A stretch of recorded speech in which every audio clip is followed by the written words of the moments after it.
प्रचलित मापन पद्धती। विद्यार्थी मित्रांनो, हे नेहमी लक्षात ठेवा की प्रचलित मापन पद्धती कोणकोणत्या आहेत.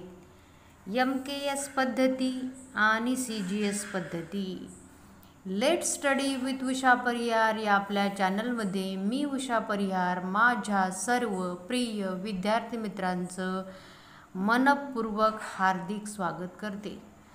विद्यार्थी मित्रांनो, हे माझे व्हिडिओ जर तुम्हाला आवडत असतील, हे मी देत असलेली माहिती जर तुम्हाला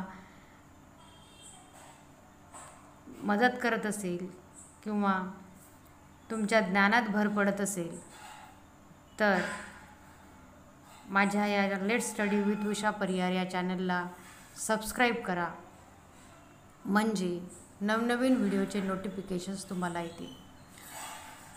सो थँक्यू स्टुडंट. आज आपण शिकत आहोत MKS अँड CGS पद्धती.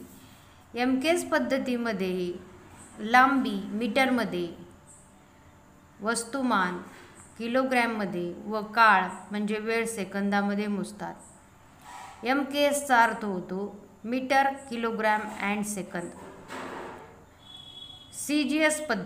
CGS पद्धतीमध्ये या मापन पद्धतीमध्ये लांबी सेंटीमीटरमध्ये, वस्तुमान ग्रॅममध्ये व काळ म्हणजे वेळ सेकंदामध्ये मोजतात.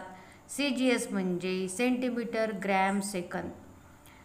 सो MKS या मापन पद्धतीमध्ये लांबी, वस्तुमान व काळ या राशी आधारभूत मानण्यात येतात. त्याचा उपयोग करून इतर राशींचे मापन केले जाते. म्हणजे MKS पद्धत आणि CGS पद्धत या दोन मापन पद्धती सध्या मापनासाठी प्रचलित आहेत. जसं आता आपल्याला मापन करायचं आहे, उदाहरणार्थ वस्तुमानाचं 1 किलो साखर असं आपल्याला मापन करायचं आहे, तर MKS मध्ये आपण त्याला किलोग्रॅम म्हणूया आणि CGS पद्धतीमध्ये तेच मापन आपण ग्रॅम असं आपल्याला सांगावं लागेल. म्हणजे 1 किलो साखर आपल्याला जर मोजायची असेल तर 1 किलोग्रॅम असं जेव्हा आपण म्हणतो तेव्हा ती MKS पद्धती झाली.